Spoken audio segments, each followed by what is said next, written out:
ಎಲ್ರಿಗೂ ನಮಸ್ಕಾರ. ಇವತ್ತು ನಾವೇ ಮನೆಯಲ್ಲಿ ಆಯಿಲ್ ಮತ್ತು ಆಯಿಲ್ ಫಿಲ್ಟ್ರನ್ನ ಹೆಂಗೆ ಚೇಂಜ್ ಮಾಡೋದು ಅಂತ ತೋರಿಸ್ಕೊಡ್ತೀನಿ ನೋಡಿ ನಿಮಗೆ.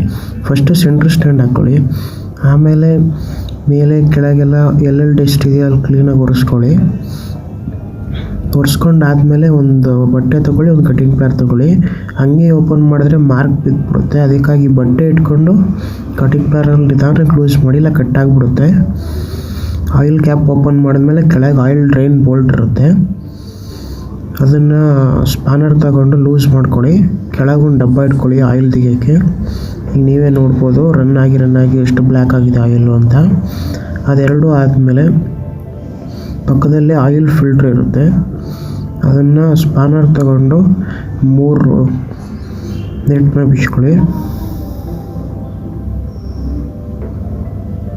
ಬಿಚ್ಕೊಂಡಾದ್ಮೇಲೆ ಒಳಗೆ ಆಯಿಲ್ ಫಿಲ್ಟರ್ ನೀವೇ ನೋಡ್ಬೋದು. ಈ ಸ್ಪ್ರಿಂಗ್ ಇರುತ್ತೆ, ಸ್ಪ್ರಿಂಗ್ ಹೆಂಗಿರುತ್ತೋ ಅದೇ ಥರ ಮತ್ತೆ ಹಾಕಬೇಕು. ಸ್ಪ್ರಿಂಗು ಹಿಂದೆ ಹೋಗಬೇಕು, ಮುಂದೆ ಕ್ಲಿಯರ್ ಆಗಿರಬೇಕು. ಆಯಿಲ್ ಫಿಲ್ಟ್ರ್ ಏನಕ್ಕಪ್ಪ ಅಂದರೆ ಇರೋದು ನೀವೇ ನೋಡ್ಬೋದು. ಮನೇಲಿ ಟೀ ಮಾಡಿದ್ರೆ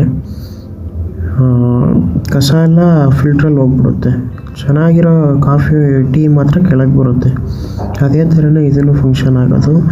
ಇಂಜಿನ್ ಆಯಿಲಲ್ಲಿ ಏನೋ ಡಸ್ಟ್ ಇದ್ದರೆ ಈ ಆಯಿಲ್ ಫಿಲ್ಟ್ರ್ ಎಲ್ಲ ಫಿಲ್ಟ್ರ್ ಮಾಡಿಬಿಟ್ಟು ಮತ್ತೆ ಒಳ್ಳೆ ಆಯಿಲ್ನ ಇಂಜಿನ್ ಒಳಗೆ ಕಲಿಸುತ್ತೆ. ಅದಕ್ಕಿಂತ ಮುಂಚೆ ಒಂದು ಒಳ್ಳೆ ಬಟ್ಟೆ ತಗೊಂಡು ಆಯಿಲ್ ಫಿಲ್ಟ್ರ್ ಇದ್ದಿದ್ದ ಜಾಗನ ಕ್ಲೀನ್ ಮಾಡ್ಕೊಂಬಿಡಿ. ನೆಕ್ಸ್ಟ್ ನೀವೇ ನೋಡ್ಬೋದು ಅದೇ ಥರದ್ದು ಇನ್ನೊಂದು ಆಯಿಲ್ ಫಿಲ್ಟ್ರ್ ತೊಗೊಂಬಂದಿದ್ದೀನಿ, ಸೇಮ್ ಸೈಜು. ಇವಾಗ ಹಾಕೋಕ್ಕಿಂತ ಮುಂಚೆ ಒಂದು ಸ್ವಲ್ಪ ಇಂಜಿನ್ ಆಯಿಲಲ್ಲಿ ಅದನ್ನು ವಾಶ್ ಮಾಡಬೇಕು.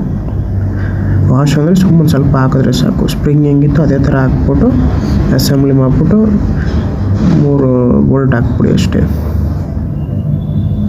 ಮತ್ತು ಅದೇ ಥರ ಇಂಜಿನ್ ಆಯಿಲ್ ಡ್ರೈನ್ ನೆಟ್ಟು ಅದರ ಒಂದು ವಾಷರ್ ಇರುತ್ತೆ, ಅಲ್ಯೂಮಿನಿಯಂ ವಾಷರ್, ಅದನ್ನು ಕ್ಲೀನಾಗಿ ಏನೋ ಡ್ಯಾಮೇಜ್ ಇದ್ದರೆ ಚೇಂಜ್ ಮಾಡಿಬಿಡಿ. ಯಾಕಂದರೆ ಅದೇ ಹೋಗಿ ಲಾಕ್ ಆಗೋದಲ್ಲಿ ಕ್ಲೀನಾಗಿ. ಒಂದು 2 ರೂಪಾಯಿನೋ 3 ರೂಪಾಯಿ ಬರೋದು ವಾಷರ್, ಅದಷ್ಟೇ. ರಾಂಗ್ ಥ್ರೆಡ್ ಕೂರಿಸ್ಬೇಡಿ, ಹಾಕ್ಬೇಕಾದ್ರೆ ಕ್ಲೀನಾಗಿ ನೋಡ್ಕೊಂಡು ಕೂರಿಸಿ. ಮೀಡಿಯಮ್ ಟೈಟ್ ಇಟ್ಟು ಈಗ ಒಂದೊಂದು ಗಾಡಿಯಲ್ಲಿ ಒಂದೊಂದು ಅಳತೆಗೆ ಆಯಿಲ್ ಹಾಕಬೇಕು. ಈ ಗಾಡಿಯಲ್ಲಿ 1 ಲೀಟ್ರು, ಒಂದೊಂದು ಗಾಡಿಯಲ್ಲಿ ಒಂದೊಂದು ಥರ ಇರುತ್ತೆ. ಒಂದು ಫನಲ್ ಇಟ್ಟು ಕ್ಲೀನಾಗಿ ಹಾಕ್ಕೊಳ್ಳಿ. ಫನಲ್ ಇಲ್ಲ ಅಂದರೆ ಅದರ ಪೇಪರಲ್ಲಿ ಫನಲ್ ಥರ ಮಾಡಿ ಹಾಕ್ಕೊಳ್ಳಿ. ಅದಾದಮೇಲೆ ಮತ್ತೆ ಇದನ್ನು ಗೇಜ್ನ ಒರೆಸ್ಬಿಟ್ಟು ಕ್ಲೀನಾಗಿ ಅದೇ ಥರ ಇದನ್ನು ಅಷ್ಟೇ ರಾಂಗ್ ಥ್ರೆಡ್ ಕೂರಿಸ್ಬಾರ್ದು ಅಷ್ಟೇ. ಈಗ ಆಯಿಲ್ ಚೇಂಜು ಮತ್ತು ಫಿಲ್ಟ್ರ್ ಚೇಂಜ್ ಎರಡೂ ಆಯಿತು. ನೀವೇ ನೋಡ್ಬೋದು ಯಾವ ಪ್ರಾಬ್ಲಮ್ಮು ಇಲ್ಲ. ನೀವು ಆಯಿಲ್ ಚೇಂಜ್ ಮಾಡಿದಾಗಲೇ ಫಿಲ್ಟ್ರು ಚೇಂಜ್ ಮಾಡಿದ್ರೆ ಒಳ್ಳೆಯದು, ಗಾಡಿ ಲೈಫ್ ಚೆನ್ನಾಗಿರುತ್ತೆ. Thank you for watching. Subscribe.